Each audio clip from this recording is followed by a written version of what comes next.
Friends, today we have a lot more than usual going on. First, we drive an entirely new Kia. Then we visit not one but two world-class ski resorts, sadly in off-season. And last but not least, the lovely and gracious Melanie Batenchuk joins us once again to educate us poor car slobs and share her insights on the sometimes misunderstood family conveyance.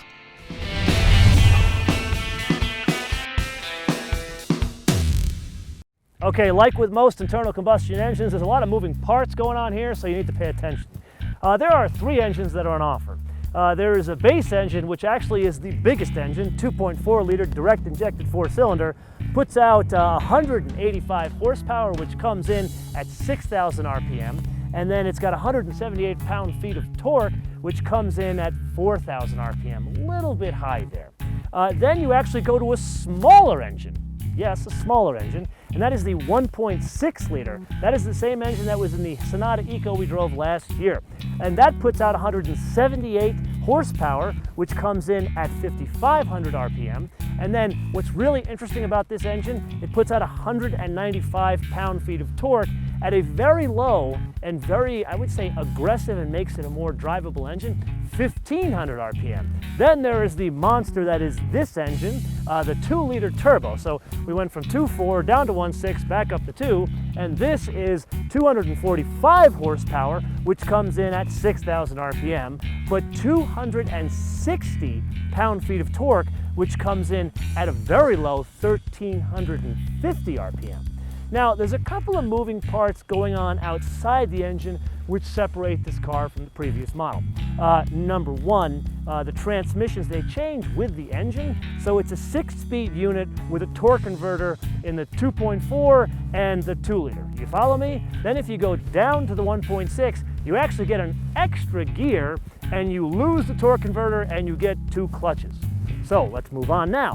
You got the steering column here, and depending on which model you get, they move the electronic power assist system. So in the base car and the 1.6 car, the electronic power assist is actually on the column. Where if you go to this car, the 2-liter turbo, this is like the hot rod performance of the Kia Optima world, they move the steering electronic assist to the rack, thus really distributing the weight and making it a little bit more direct and adjustable on the steering. Got it? Now, we need to level set expectations here. My audience doesn't know you completely. Okay. So what are you driving home? I drive a 2013 X3. You like power? Yes. Okay, so in comparison to like an inline 6 BMW, how would you rate the pulling power in this?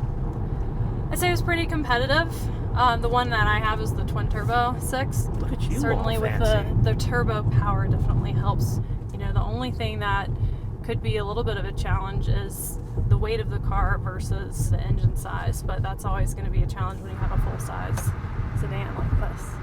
Is there a car in this segment that you have driven recently, and I say specifically this D segment car, not fancy cars, that you feel the power is a bit more than this or more balanced than this? Well, I don't know if it's a perfect match, but I just had the new Maxima, which has 300 horsepower. Do you think that had enough power? Yeah. The Maxima? Yeah. It had great power. So that's... Maybe too much power to not be an all-wheel drive car, in my opinion. Is it that it's not all-wheel drive, or it's because of that terrible transmission? The transmission I didn't have a problem with. Really? You're a BMW girl and you like that transmission? I didn't say I liked it. It Okay. didn't give me any trouble. Oh, it didn't give you trouble. Yeah, because it's a rubber band. It's not going to break.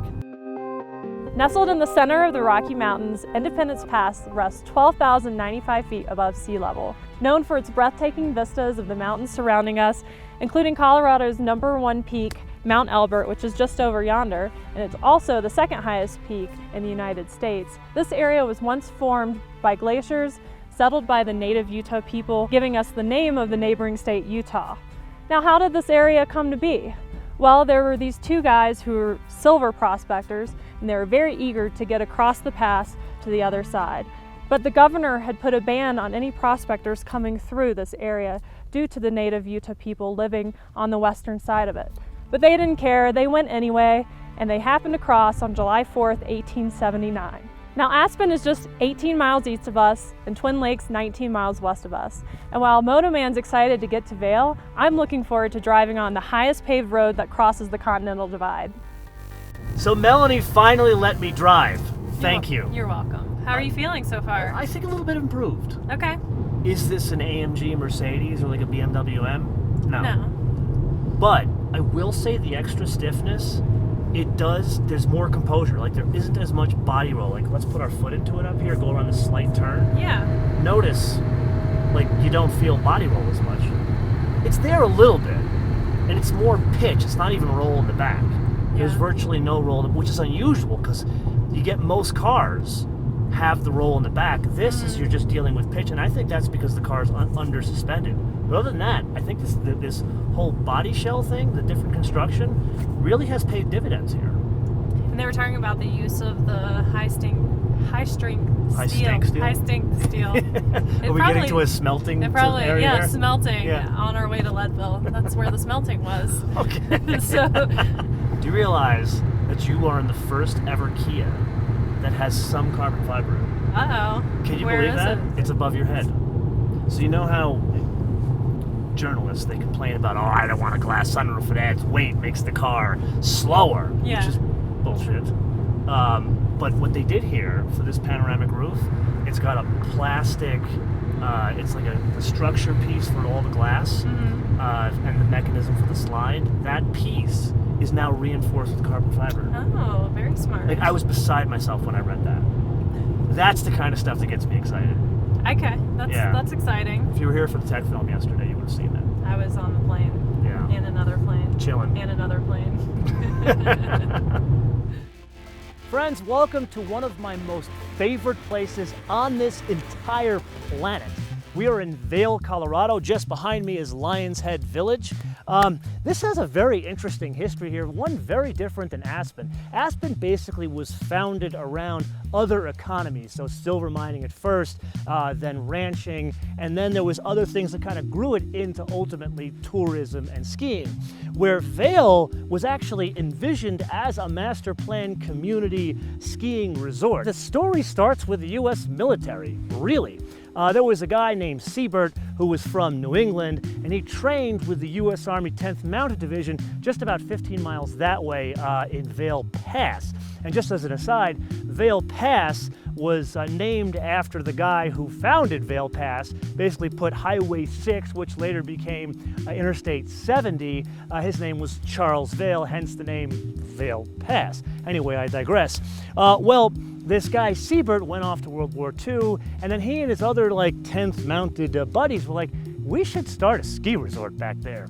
So then they came back to the US, they found a local wealthy rancher, and they put together this idea of this Vail Mountain. And they started by leasing the mountain effectively from the U.S. Forestry Service, who still owns it to this day.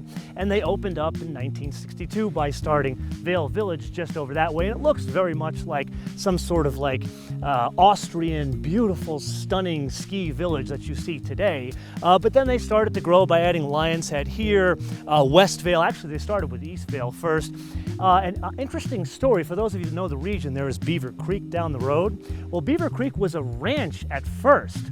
And one of the first ski instructors that worked at Vail Mountain, he came from Aspen. His name was Sliffer, and if you know the region, one of the biggest real estate brokerages here that is owned by Vail Associates. That was him that started it. He bought Beaver Creek way back in the day when Vail started, but it wasn't until the 80s, after there was a huge popularity of Vail in the 60s and 70s, where they started to develop Beaver Creek. And then it was in the 90s that they decided, Vail Associates, to buy Arrowhead Mountain, which was just down the road from Beaver Creek, and connect the two mountains. And now you have all of these different villages with this stunning alpine theme. And you know what? It's one of these places on the planet that you come out here for a week and this one day just melts into the other day. And all I can say, it is wunderbar. I'm going to pose an important question to you. Okay. Are you ready?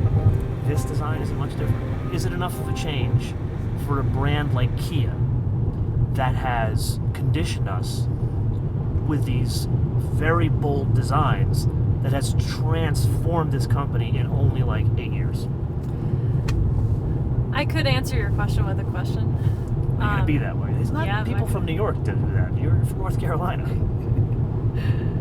Did they need to do a complete overhaul on the Good design? question. I kind of view this as coming into line with all the other updates to the other vehicles. You know, Kia started rounding out the vehicle shapes instead of that boxy shape, which really works for the first Optima and really looked good.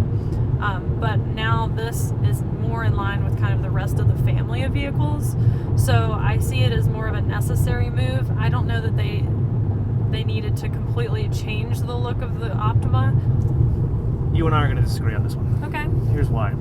I think this is the most competitive segment in the car world, full stop. And it's not just in the US, it's completely around the world. This is the most competitive segment. And because it's so competitive, every major manufacturer throws its all at that segment. So, like, the fact that you and I can sit here and say the Ford Fusion is kind of a good-looking car, actually it's a downright good-looking car, says a lot about the segment. Or you look at cars like, even like Toyota had to rush a redesign of the Camry because the segment got so competitive in that 2013 model year. So I would think that, does Kia need to redesign their car? Yes, it was a successful design, but do they need to redesign it? I think they did in 2015 because they needed to stay ahead, not so much stay competitive with today. Well, it's not quite ski season here in Aspen, which I know makes MotoMan really upset, but we came downtown to the Wheeler Opera House for a little culture tonight. What is the Wheeler Opera House? Well, not only is it an important figure in the downtown Aspen community for its architecture, in fact, Aspen has a rule that no building can be built that's higher than the Opera House. But it's also representative of the person it's named after, Jerome B. Wheeler, who's an investor from New York who came here, and it is said that when he visited in 1883, he just fell in love with the Colorado mountains. It's a good thing he did too, because his investment into the mining industry here enabled them to get the lead ore from Aspen across the Independence Pass to Leadville, where the smelter was at that time. Unfortunately, just 10 years later, with the Panic of 1893, Wheeler lost almost all of his estimated $10 million worth when the government decided to stop buying silver and start buying gold. Enter Walter Pitke, an investor from Chicago who also visited the region and fell in love. He and his wife spent a lifetime here developing the cultural and fine arts that are still evident here in Aspen today, but you may know him better as the founder of the Aspen Ski Company in 1947. I'm going to blow your mind. You ready? Okay. Okay. Ready. 2006, this wasn't invented. Mind blown. And now, That's this controls the dash on this very car we're driving. So think about this for a minute. Yeah. This is a test phone. I am not a Google person, but Okay. this phone has the Android Auto app on it, and this Okay. car we are driving, the very one we are driving, Yes. is equipped with Android Auto. Yes. The people who started this company, okay, in 1998, this company was a research project at Stanford University. Wow. Okay? What, 17 years later, Mm-hmm. now there is an entirely new ecosystem. This device has been invented since 2006, 2008, 2009 when these came out. Yeah. And now this device and its ecosystem controls the dashboard of a car that has been designed, engineered, and manufactured by one of the top 5 car manufacturers in the world. That is mind blowing for sure. Let that, I mean, The world literally, that the technology moves so fast, and the world 2006, this didn't that we live in. Not exist. even 10 years, you know. Now it controls your car. Now it controls your car because consumers wanted to control their car. And Could you say that the car. guy behind the curtain, the wizard, Yeah, the he's wizard. controlling, he wanted it to control your car.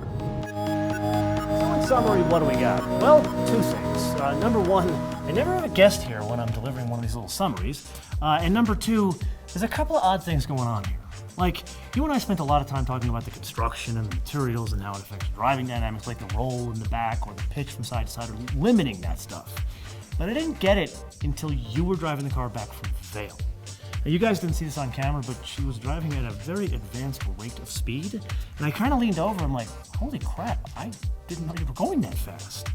And that's when it kind of came to pass, at least in my brain, that the construction has that much of an impact. But really, I've never been in an instance where I see that many changes underneath, but it still looks the same. Well, I see your point, but I think once customers get inside the car, they're going to notice the updated materials on the interior, the packed technology that they've put in this vehicle, and safety features, and also that there are 3 engine types that they can choose from. All prudent, but the question is, would they actually get to the car if the changes aren't there? Which leads us to a question for the audience. And I think, being that you are here, I think I need to be the gentleman here and let you deliver the question. Sure. We want to know from you, in a sea of mid-size sedans, does the Kia Optima stand out enough for you? So let us know in the comments below or via our social media, MotoManTV all one word, MotoManTV all one word, Facebook, Twitter, and Instagram. And just don't give us a yes or no. Tell us what would make it stand out or why it wouldn't stand out, and maybe what would you change to make it stand out? I like that. Or vice versa.